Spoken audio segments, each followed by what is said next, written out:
Vous dites la domination blanche, c'est-à-dire ils ont dominé les Noirs. C'est une affaire de race. Je ne crois pas tout à fait que ça soit exact. Ce n'est pas les Blancs comme tels qui ont envahi l'Afrique noire.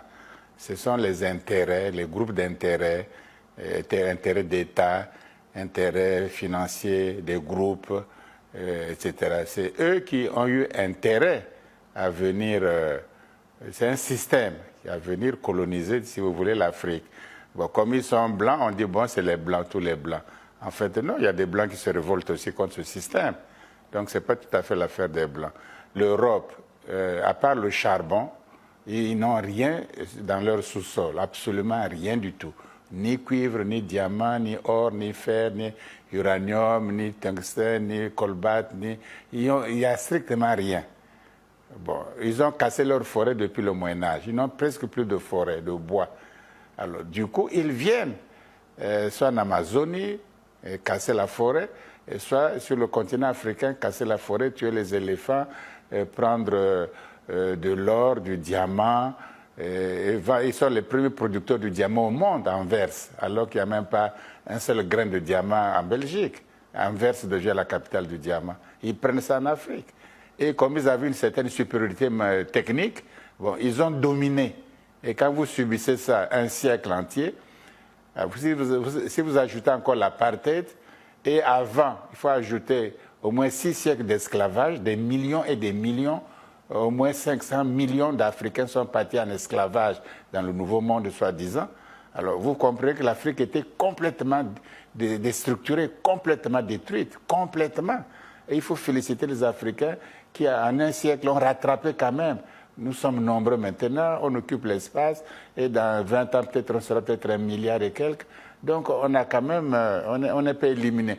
Parce qu'on peut être éliminé. Les Indiens ont été éliminés en Amérique du Nord. Ils vivent dans les réserves aujourd'hui, dans un pays de démocratie. Ils vivent dans les réserves. Donc, on les a éliminés, on les a écartés de la richesse nationale du pays, etc. On les a écartés. La même chose en Amérique latine, c'est les Espagnols, les Portugais qui dirigent là-bas. L'Espagne n'a rien, le Portugal n'a rien, mais là-bas, ils sont tout riches. Ils ont éliminé, tué tous les Indiens, les mettre dans les forêts, les réserves. C'est ça la violence de l'histoire de l'Occident, une violence extraordinaire. Et les conséquences sont énormes, parce que d'abord, c'est l'être humain qu'il faut détruire. Quand vous détruisez l'être humain, vous lui créez des réflexes. Aujourd'hui, nous avons des réflexes. Imaginez-vous, voilà la différence. Est-ce que le président Kwame Nkrumah peut prendre l'argent de l'Union européenne pour financer l'Union africaine? C'est impossible. Sankara ne peut pas le faire, Lumumba ne peut pas le faire, Sékou Touré ne peut pas le faire. Aujourd'hui, on le fait. Donc l'Europe continue à dominer. Comment voulez-vous, comme si l'Union européenne payait une union asiatique? C'est comme si l'Union européenne payait une association américaine. Comme si l'Union européenne payait une association, je ne sais pas, ils ne payent même pas la Grèce. Et ils viennent, vous payez l'Union africaine. Mais ça, c'est le plus grand crime. La même chose, quel est le pays du monde qui était malheureux, arriéré, pas développé, et la Banque mondiale, le FMI sont venus pour le développer. Aucun pays. Et puis on fait semblant de mettre quelques Africains dans ces structures pour les envoyer en Afrique, pour que la Banque mondiale, le FMI, n'envoie pas les Africains qui travaillent là-bas en Chine, ou en Corée, ou en Indonésie, ou en Afghanistan, ou en Australie, pour qu'ils n'envoient pas.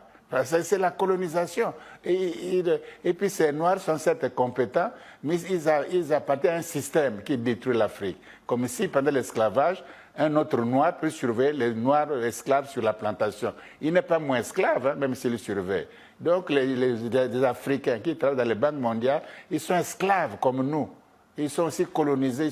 C'est les illusions simplement. C'est ça le problème. Donc on a détruit la confiance. On a créé des réflexes de subordination, des réflexes de besoin de maître. L'esclave a toujours besoin du maître, il ne peut pas être libre. Et on leur donne le pays, ils viennent, on fait les accords, on fait ceci, ils font ce qu'ils font, c'est pire même qu'avant, ils font des programmes d'ajustement structurel, ils viennent dire, voilà, on va vous faire vos programmes, on va vous financer, on va vous endetter. Et c'est comme, que les pays ont été d'abord colonisés, voyez-vous, donc quand même esclaves, colonisés, et aujourd'hui, c'est les pays les plus pauvres. Aujourd'hui, tu crois que Kwame Nkrumah serait au pouvoir et il aurait regardé le Mozambique, l'Afrique australe dans l'inondation sans réagir? Le président LCC, il est président de l'Union africaine, il ne réagit pas. Hein? Aucun pays africain ne réagit. Et c'est des 700 000 personnes qui meurent. Et on ne sait pas. Si c'était par exemple aux États-Unis, même les Noirs auraient contribué pour donner l'argent là-bas. Si c'était au Canada, les Noirs auraient contribué pour donner l'argent. Mais leurs propres frères meurent là. Il y a pas de, l'Union africaine ne fait strictement rien du tout de saillant, de visible et d'important. Ils ne se rendent même pas compte là-bas. Quand il y a les petites élections dans un petit pays, l'Union africaine envoie des délégués qui sont souvent corrompus aussi.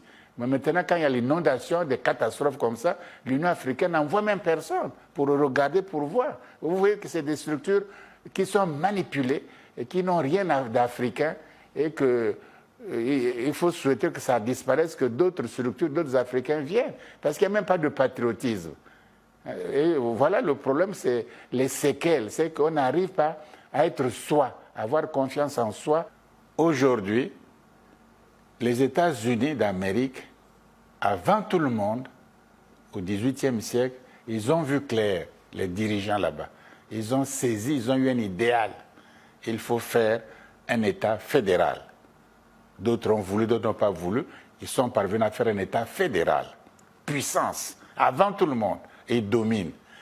Les Chinois, après la longue marche de Mao Tse-tung, quand ils ont installé le Parti communiste en Chine, ils ont un idéal. Il faut un idéal, un grand pays, plusieurs milliards d'habitants. On va faire quoi avec ça? Il faut qu'on se construise, qu'on soit discipliné, qu'on travaille et qu'on ait notre place dans l'humanité. Les États africains aujourd'hui, les États-nations, il n'y a aucun idéal. On fait la santé, on fait l'école, on fait quelques routes, on fait le... Mais quel est l'idéal de ça? Quel est l'idéal?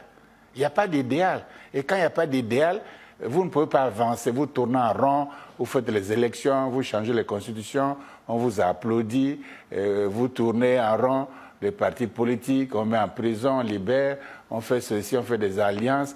Ça ne va pas loin, ça ne va pas loin, ça ne dégage pas les énergies d'une nation, les énergies d'un pays, ça ne dégage pas. Tu vois, parce que il n'y a pas d'idéal. Il faut un idéal pour se développer. L'idéal de l'Afrique, c'est avoir un gouvernement continental, fédéral. C'est ça qui va sauver. Le pays est grand maintenant. Les États-Unis sont grands. Ils contrôlent même l'Amérique latine, le Canada, le Mexique, tout ça. Ils sont puissants. Ils contrôlent même l'Europe parce qu'ils ont l'Alliance Atlantique, etc. Et Trump, quand il parle, tout le monde panique. Hein. Quand il dit nous commercer avec l'Iran, celui qui va faire avec l'Iran, il boycotte. Ils ne vont pas, ils ont peur. Parce que les États-Unis en parlent. Ils sont puissants. Il suffit de dessiner un idéal. Il faut faire les universités africaines, parce que nous sommes même dans la modernité. Il y a les sciences, les savoirs modernes, c'est très compliqué, c'est scientifique. Si nous voulons vivre même ça, au lieu d'envoyer toujours nos éléments en Europe, enfin à l'extérieur, on peut commencer par faire des grandes universités sur le continent africain, au moins ça. Et puis pas seulement pour un pays, mais pour une région ou pour le continent. Et puis former la jeunesse. Et puis ils vont grandir avec d'autres idéaux, avec d'autres sentiments patriotiques. Et ils pourront plus tard, parce qu'il y a le changement, les gens ne restent pas éternels.